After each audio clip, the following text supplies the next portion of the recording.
Hi అండి, నమస్తే. Welcome back to sweet homes cooking and beauty tips. నేను మీ స్వాతి. నా ఛానల్ని మీరు మొదటిసారి చూస్తున్నట్టయితే నా వీడియో నచ్చితే సబ్స్క్రైబ్ చేసుకోండి. ఇవాల్టి వీడియోలో నేను గోధుమ గొట్టాలు రెసిపీని ఎలా ప్రిపేర్ చేసుకోవాలో చూపించబోతున్నాను. సంక్రాంతి స్పెషల్ రెసిపీ అండి ఇది.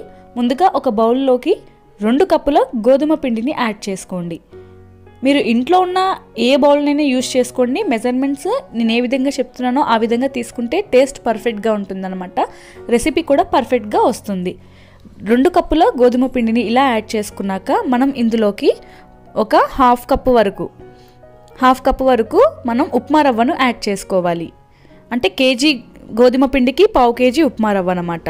అలాగే ఒక 4 లేదా 5 టేబుల్ స్పూన్ల వరకు పంచదారని అంటే చక్కెరని, అలాగే ఒక పావు టీ స్పూన్ వరకు ఉప్పుని యాడ్ చేసుకోండి. ఈ విధంగా మనం పిండిని చక్కగా అంతటా కలుపుకోవాలి. అలాగే మనం ఈ విధంగా కలిపిన పిండిలోకి మనం వాటర్ని యాడ్ చేస్తూ మనకి చపాతీ పిండిని ఏ విధంగా అయితే ప్రిపేర్ చేసుకుంటామో ఆ విధంగా చపాతీ పిండిని కలుపుకున్నట్టుగానే మనం చక్కగా కలుపుకోవాలన్నమాట. మీరు వాటర్ని నెమ్మదిగా అంటే కొద్దిగా యాడ్ చేస్తూ పిండిని కలుపుకోండి. లేకపోతే కన్సిస్టెన్సీ అనేది లూజ్ అయిపోతే మనకి దోశ బ్యాటర్లో అయిపోతుంది. కాబట్టి వాటర్ని చూస్తూ అడ్జస్ట్ చేసుకుంటూ పిండిని కలుపుకోండి. ఇక్కడ పిండి అనేది మనకి సాఫ్ట్గా రావాలన్నమాట. చూసారు కదా, ఈ విధంగా సాఫ్ట్గా ప్రిపేర్ అయితే సరిపోతుంది. పిండిని మనం చక్కగా మరొక 5 నిమిషాల పాటు చక్కగా కలుపుకోవాలి. ఈ విధంగా మనం అంత చపాతీ డోలో ప్రిపేర్ చేశాక కూడా 5 నిమిషాల వరకు మనం దీన్ని కలుపుతూ ఉంటే మనకి రెసిపీ అనేది స్నాక్స్ సాఫ్ట్గా వస్తాయన్నమాట. అలాగే ఒక లిడ్ కవర్ చేసి 10 to 15 మినిట్స్ వరకు మనం దీన్ని రెస్ట్ ఇవ్వాలి.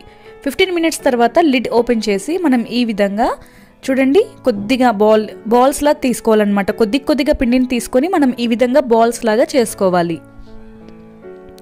ఈ విధంగా బాల్స్ లాగా చేసి మనం చపాతీని ఎలా అయితే రోల్ చేసుకుంటామో అదే విధంగా చపాతీ లాగా రోల్ చేసుకోండి. లేదా పెద్దగా రౌండ్ షేప్లో చేసుకొని పిండిని ఎక్కువ క్వాంటిటీలో తీసుకొని బౌల్ని తీసుకొని కూడా షేప్స్ని కట్ చేసుకోవచ్చు, రౌండ్ షేప్స్ని.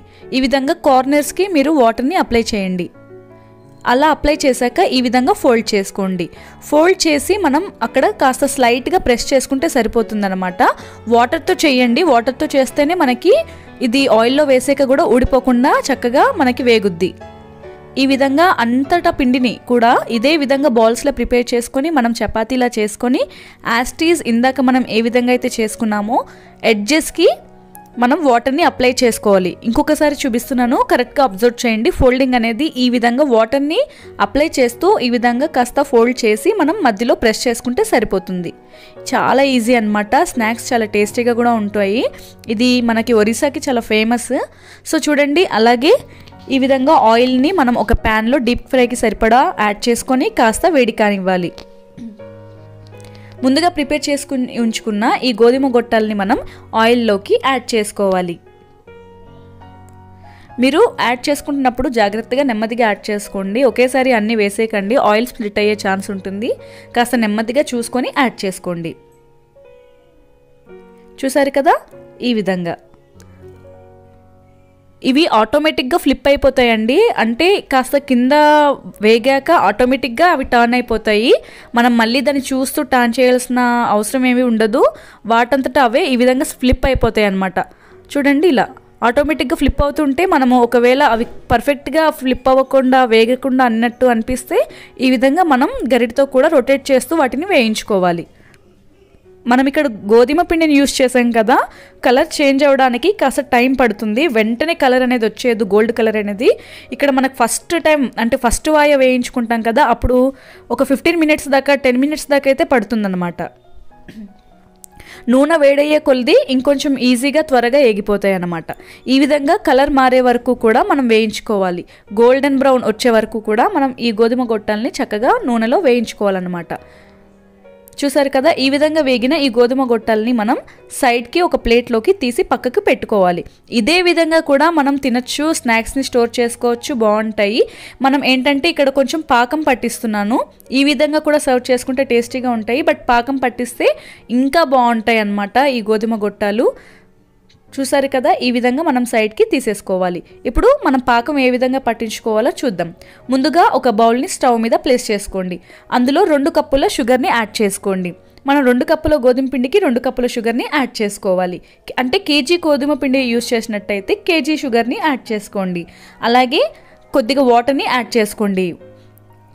అలాగే 3 ఇలాచీలని కూడా యాడ్ చేసుకోండి. ఇలాచీని స్కిప్ చేసినా పర్లేదు, ఈ ఫ్లేవర్ ఉంటే ఇంకొంచెం బాగుంటుంది కాబట్టి ఈ విధంగా మనం ఇలాచీలని చీల్చి యాడ్ చేసుకోవాలి. ఒకవేళ షుగర్ అండ్ కార్డమన్ అంటే ఇలాచీ షుగర్ పౌడర్ చేసి కూడా యాడ్ చేసుకున్నా పర్వాలేదు, మీ దగ్గర ఉంటే యాడ్ చేసేసుకోండి. ఈ విధంగా మనకి షుగర్ అంతా కూడా కరిగిపోయి చక్కగా బాయిలింగ్ అవ్వాలి. అండ్ ఈ సిరప్ అనేది థిక్గా రావాలి. ముదురు పాకం అంటారు కదా, ముదురు పాకంలో కూడా మనం చేసుకోవచ్చు, లేదా లేత పాకంలో ఉన్నప్పుడు కూడా మనం వీటిని ఇందులో డిప్ చేయొచ్చు. నేనైతే ఇక్కడ లేత పాకం తీసుకున్నానండి. కొందరు ముదురు పాకం ఇష్టపడతారు, కొందరు లేత పాకం ఇష్టపడతారు. నేను మరీ ఎక్కువ థిక్ కన్సిస్టెన్సీని ఇష్టపడను.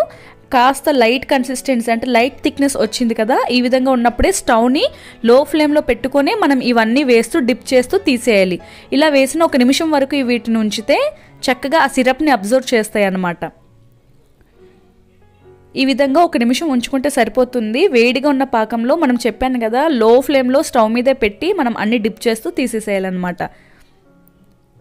ఈ విధంగా మనం ప్రిపేర్ చేసి ఉంచుకున్న అన్ని గోధుమ గొట్టాలని కూడా ఇదే విధంగా స్టవ్ మీద ప్లేస్ చేస్తూనే మనం ఈ పాకాన్ని స్టవ్ మీద ఉంచుకున్నప్పుడే ఈ గొట్టాలని అందులోకి యాడ్ చేసుకొని 1 నిమిషం వరకు అందులో ఉంచి తర్వాత తీసేయాలి. మనకి టేస్ట్ అనేది బాగుంటుంది. లేదా ముద్దర పాకం వచ్చే వరకు ఉన్నట్టయితే ముద్దర పాకం ఒక పెద్ద బౌల్లోకి ఈ గొట్టాలని మనం యాడ్ చేసుకొని అందులో మనం ఈ ముద్దర పాకం ఏదైతే ప్రిపేర్ చేసుకుంటామో పాకం అంతా కూడా దాని మీద వేసి పెద్ద గరిటెని తీసుకొని అంతటా కూడా కిందకి పైకి వీటన్నిటిని కూడా చక్కగా కలుపుతూ మనం కలుపుకున్న అన్నిటికీ ఆ ముద్దర పాకం అనేది పడుతుంది. చూసారు కదా, ఈ విధంగా మనకి గొట్టాలు చల్లారాక షుగర్ సిరప్ అనేది లైట్గా కనబడుతూ ఉంటుందన్నమాట. నేను లేత పాకం తీసుకున్నాను కాబట్టి ఈ విధంగా ఉన్నాయి. ముద్దర పాకం అయితే మొత్తం షుగర్ అనేది మీద కనబడుతూ ఉంటుంది. మనకి ఈ గోధుమ గట్టాలు రెసిపీ అనేది రెడీ అయిపోయినట్టే. ఈ విధంగా ప్రిపేర్ చేసుకొని మనం చక్కగా 1 నెల వరకు స్టోర్ చేసుకొని వీటిని ఎంజాయ్ చేయొచ్చు. రాబోయే సంక్రాంతికి మీరు కూడా మీ ఇంట్లో ఈ విధంగా గోధుమ గొట్టాల రెసిపీని ట్రై చేసి మీకే విధంగా కుదిరిందనేది నాకు కామెంట్స్ రూపంలో తెలియజేయండి. నా వీడియో కనుక మీకు నచ్చినట్టయితే నా వీడియోని లైక్ చేయండి. నా ఛానల్లో వీడియోని మీరు మొదటిసారి చూస్తున్నట్టయితే నా ఛానల్ని సబ్స్క్రైబ్ చేసుకోండి.